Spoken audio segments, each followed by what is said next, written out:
It was a scorching hot afternoon in Manila, the capital of the Philippines, when Manny Pacquiao decided to walk alone through the financial district of Makati. Dressed simply, in a white t-shirt, faded jeans, and a worn cap that shaded his face, the legendary boxer wanted just a few moments of anonymity, away from the flashes and the commotion that normally surrounded him. The gleaming storefronts of luxury establishments reflected the sunlight, creating a scene of opulence that contrasted with the reality of most Filipinos.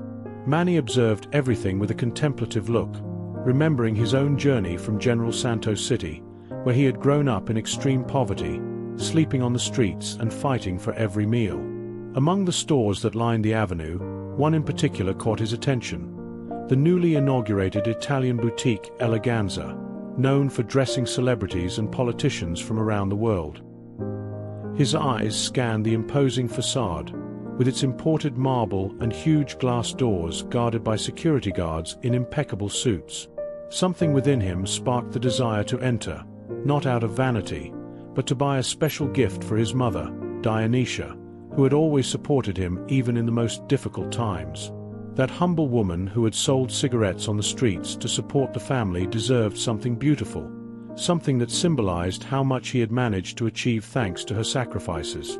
With determined steps, Manny approached the entrance of the store, his compact and muscular body moving with the same grace he demonstrated in the ring. The security guards observed him with critical looks, evaluating his simple appearance and his brown skin darkened by the Filipino sun, without recognizing in him the world boxing champion in 8 different weight categories. The interior of the store exuded luxury, with its polished marble floor, crystal chandeliers, and exclusive merchandise arranged like works of art in a museum. Manny Pacquiao took a deep breath, feeling momentarily out of place, but remembering that now, as a senator and globally recognized athlete, he had as much right to be there as anyone else. The salespeople at Eleganza conversed discreetly among themselves, casting disdainful glances in the direction of the Filipino man who had just entered.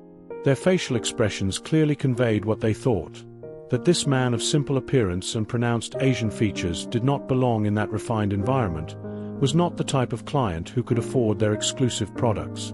A tall, slender saleswoman, with perfectly arranged blonde hair and an impeccably cut suit, approached Manny with a clearly forced smile. Her cold eyes examined him from head to toe, lingering on the worn cap and the sports shoes he wore, while her body language indicated that she expected his visit to be brief. With an icy and condescending voice, she asked if she could help him, but her tone made it clear that the question was just a formality. When Manny explained that he was looking for an exclusive gift for his mother, perhaps a bag or a scarf from the new collection, the saleswoman's expression became even more closed, and she suggested, with carefully chosen words, that perhaps he was in the wrong place. Other customers in the store, mostly Westerners and Asians of affluent appearance, observed the scene with discreet curiosity, some with smirks, clearly entertained by the Filipino man's discomfort. A manager approached, his expression showing the same mixture of disdain and distrust, whispering something to the saleswoman while continuing to observe Manny as if he were an anomaly in that immaculate environment. With surprising calmness, Manny Pacquiao remained impassive in the face of the treatment he received.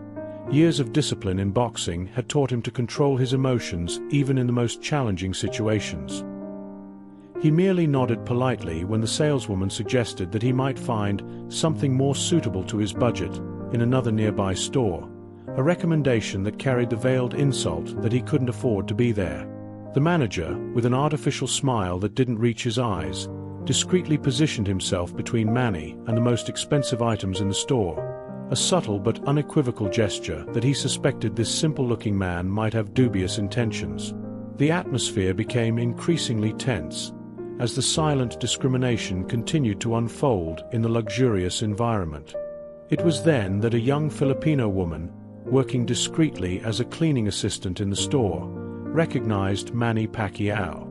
Her eyes widened as she realized that the man being treated with such disdain was none other than the Philippines' greatest national hero, the Pac-Man, loved by millions, senator of the Republic, and philanthropist known for his generosity to the less fortunate. The young woman, named Maria, watched the scene with growing indignation, her hands nervously squeezing the cleaning cloth. Born and raised in Sarangani, the same province that Manny represented as a senator, she knew well the stories of how he had built schools, hospitals, and homes for the less fortunate, of how he had remained humble despite all his fame and fortune. With her heart racing, Maria made a decision that could cost a job. She timidly approached the manager and, in a low but firm voice, informed him who that customer they were treating with such contempt really was. The man visibly paled, his gaze jumping between the employee and Manny, as he processed the information he had just received. Like a wave spreading across the beach, the news quickly traveled through the store environment. Excited whispers began to circulate among staff and customers. Incredulous looks turned to the modest figure who remained calmly standing in the center of the store, now being recognized as the legendary boxer, the first and only world champion in 8 different weight categories, the idol adored by an entire nation. The manager, now with his face red with shame, quickly approached Manny with an impressive transformation in his attitude. His once rigid body now bent in exaggerated bows, his once disdainful expression now melted into a servile smile, his once cold eyes now shone with sudden enthusiasm. He began to apologize profusely, offering personalized service and access to the store's VIP room. The change in behavior was as dramatic as it was pathetic. Suddenly, all the store staff converged toward Manny, offering him champagne, showing him the most exclusive pieces, treating him like royalty, the same man they had minutes before considered unworthy of setting foot in that environment. The other customers also completely changed their posture, now eager for a chance to be close to the celebrity, some even discreetly asking for autographs or photos. Manny Pacquiao observed the transformation around him with a serene expression, his eyes revealing not anger, but a deep understanding of human nature. He had faced prejudice throughout his life, first for his extreme poverty on the streets of General Santos City, then for being Filipino in international boxing circles, and now, ironically, for looking like just an ordinary Filipino in a luxury store in his own country. The manager, now excessively attentive, led Manny to the VIP room, an elegant space reserved only for the most important customers. As they walked, he couldn't stop talking about how the store was honored by his presence, how they loved Filipino culture, how they had always followed his extraordinary career. The hypocrisy was palpable in the air, as dense as the expensive perfume that permeated the environment. In the private room, surrounded by exclusive pieces from the Italian brand, Manny maintained his unwavering dignity, treating everyone with the same kindness that characterized him both inside and outside the ring. There was in his behavior no sign of arrogance or desire for retaliation, just the same humility that had accompanied him since the days when he sold cigarettes on the streets to help his family survive. When shown a collection of hand-painted silk scarves, Manny chose the most beautiful one, with patterns reminiscent of the sunrise over the ocean, in shades of blue and gold. He explained, in his soft and measured voice, that those were his mother Dionysia's favorite colors, and that the sunrise symbolized the hope she had always maintained even in the most difficult moments of their lives. The young Maria, the employee who had recognized him, observed everything from afar, a small smile on her lips as she discreetly continued with her cleaning work. Her eyes briefly met Manny's, and he recognized her as a compatriot, as someone who, like him, carried the burden of being treated as a second-class citizen in a system that privileged appearances and origins over character. As he finalized his purchase, Manny asked to speak with the manager in private. The employees exchanged nervous glances, fearing that the champion might report the initial treatment he had received, perhaps using his influence as a senator to cause problems for the store. The manager swallowed hard, adjusted his tie, and followed Manny to a more secluded corner, mentally preparing himself for the consequences of his discriminatory behavior. What happened next left everyone in the store completely surprised. Instead of expressing anger or demanding compensation for the discriminatory treatment, Manny Pacquiao began calmly conversing with the manager about the young Maria, the cleaning employee who had recognized him. He asked about her working conditions, her salary, and her opportunities for growth in the company. The manager, confused by the unexpected direction of the conversation, provided the requested information, reluctantly admitting that Maria, like the other Filipino employees of the store, occupied only service positions, never having the chance to work as a salesperson or in higher positions, despite her evident commitment and intelligence. Manny listened attentively, his face remaining impassive as he absorbed that revelation that only confirmed what he already suspected. With the same tranquility with which he entered the ring to face much larger opponents, Manny then made a surprising proposal. He offered to sponsor a training and development program for the store's local employees, giving them the opportunity to rise to better positions. It wasn't a demand, he explained with a gentle smile, but rather an investment in the Filipino community, a chance for the Italian brand to demonstrate that it truly valued the market where it was establishing itself. The manager, completely disarmed by that unexpected reaction, couldn't find arguments to refuse the generous offer. Manny Pacquiao's presence as a sponsor would, after all, be invaluable publicity for the store, transforming a potential discrimination scandal into an inspiring story of inclusion and social development. As the conversation developed, other customers and employees observed from a distance, impressed by the dignity and greatness of spirit demonstrated by the boxer. There was no anger in his behavior, no desire for revenge or humiliation, just the same determination that had taken him from the poor streets of General Santos City to the top of the boxing world, now channeled to create opportunities for his compatriots. Before leaving the store, Manny made a point of personally thanking Maria, shaking her hand and chatting briefly with her, completely ignoring the social hierarchies that the store tried to impose. That simple gesture, more than any eloquent speech, conveyed a powerful message to all present. True greatness is not in material goods or social status, but in the ability to treat everyone with respect and dignity, regardless of their position.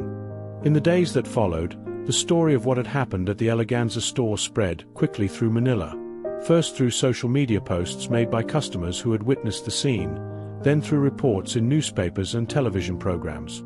The public reaction was overwhelming.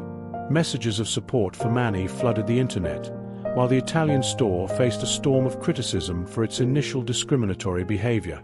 Eleganza's headquarters in Italy, alarmed by the negative repercussion, issued an official statement apologizing for the incident and announcing the immediate implementation of the program suggested by Manny Pacquiao. Additionally, the company announced the revision of its global training policies, focusing on cultural awareness and fighting prejudice, using the Manila episode as a case study for all its employees around the world. Maria, the young woman who had recognized Manny, became the first symbol of change. She was promoted to a saleswoman position and selected for a special leadership development program. Her story inspired many other Filipinos who worked in similar conditions in the luxury sector, frequently relegated to invisible functions despite their talent and dedication. When questioned by the press about the incident, Manny Pacquiao again demonstrated his greatness by minimizing the negative treatment he had received and focusing on the positive changes that were occurring. With his characteristic humility, he explained that his reaction had nothing extraordinary about it. It was simply what his mother Dionysia had taught him since he was little, to respond to evil with good, transform obstacles into opportunities, and always remember where he came from, no matter how high he reached. The scarf he had bought that day was delivered to his mother in a small family celebration, far from the cameras and public attention. Dionysia received it with tears in her eyes, not for the material value of the gift, but for knowing exactly what it represented: the extraordinary journey of her son, from the dusty streets of General Santos City to becoming not just a boxing champion, but a true champion of human dignity. In his speech in the Senate the following week, without directly mentioning the incident, Manny proposed stricter legislation against discriminatory practices in commerce and labor relations.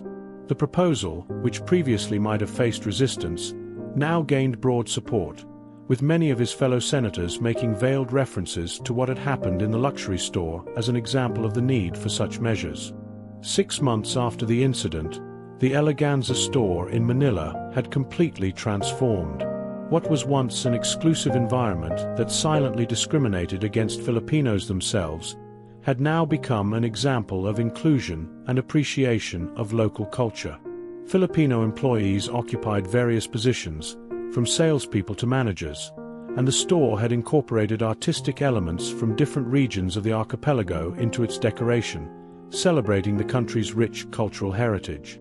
The manager, who had treated Manny with disdain, had been transferred to another branch after undergoing intensive cultural awareness training, and in his place was now a Filipino-Italian executive who enthusiastically implemented the company's new policies. Under her leadership, the store had not only recovered its reputation, but had become a success case mentioned in international conferences on corporate social responsibility. Maria, now a sales supervisor and business administration student at a local university, her studies sponsored by the program created after Manny's intervention, frequently shared her story in lectures for young people from underprivileged communities. Her message was always the same: the importance of recognizing the intrinsic value of each human being, regardless of their appearance or origin, and of having the courage to take a stand against injustices, even when it seems risky. As for Manny Pacquiao, the episode became just another chapter in his extraordinary life story, another example of how he used his influence not for his own benefit, but to improve the lives of his compatriots. In his international travels, whether for boxing matches or political commitments, he was now received with even more respect, not only for his sporting achievements but for his dignity and moral integrity. In an unexpected development, the Eleganza brand itself invited Manny to be the global ambassador for its newly created Social Responsibility Foundation, with the goal of promoting equal opportunities and combating discrimination in the luxury sector worldwide. The irony was not lost on many observers. The man who had been deemed unworthy of entering the store was now the face of its most important initiative, a living symbol of the transformation they wished to promote. Dionysia, Manny's mother, proudly wore the blue and gold scarf on special occasions, always telling the story behind that gift to whoever wanted to listen. For her, that piece of fine silk symbolized much more than her son's success. It represented the values she had struggled to instill in him during the difficult years: dignity, resilience, and the ability to transform negative experiences into something positive for everyone around him. On a sunny afternoon, exactly 1 year after the incident, Manny Pacquiao returned to the Eleganza store in Makati. This time, there was no disguise. He arrived as himself, accompanied by his mother Dionysia, who wore the famous blue and gold scarf tied elegantly around her neck. News of his visit had spread, and a small crowd of admirers and journalists waited outside. The contrast with his first visit could not be more striking. Where before there had been looks of disdain, now there were warm smiles. Where before there had been veiled discrimination, now there was an open celebration of diversity. The employees, many of whom had been hired or promoted thanks to the program he had inspired, received him with genuine respect, not for his fame or wealth, but for the positive change he had catalyzed. The store had prepared a small ceremony to mark the occasion, inaugurating a permanent space dedicated to emerging Filipino designers, an initiative that created a bridge between international luxury and local talent. Maria, now a respected figure in the company, was the one who conducted the tour of the renovated facilities, explaining with pride how Filipino culture had been integrated into the brand's identity. When invited to say a few words, Manny Pacquiao spoke with the same simplicity and sincerity that characterized him both in the ring and in the Senate. He did not mention the treatment he had received a year before, focusing instead on the transformative power of second chances and the importance of creating opportunities for talented young Filipinos who, like himself at the beginning of his career, often only needed an open door to demonstrate their worth. Dionysia, with tears in her eyes, hugged Maria and the other employees who had benefited from the changes, seeing in them reflections of what her own son might have been if he hadn't found his opportunity in boxing. For her, each of those stories of overcoming was an extension of Manny's legacy, proof that her son had understood the most important lesson she had tried to teach him: that true victory is not in defeating others, but in elevating everyone with you as you rise. At the end of the visit, Manny made one last purchase: a small brooch in the shape of a rising sun, made by a Filipino artisan and now sold in the store as part of the new local collection. He pinned it to his mother's scarf, completing the symbolism of that gift that had initiated the entire journey of transformation. The rising sun not only represented the hope that Dionysia had always maintained in difficult times, It now also symbolized the new dawn for many Filipinos who, thanks to Manny's example, had found dignity and opportunity where before there had been only prejudice and closed doors. If you like this kind of story, leave your like and subscribe to the channel so you don't miss out on the next videos.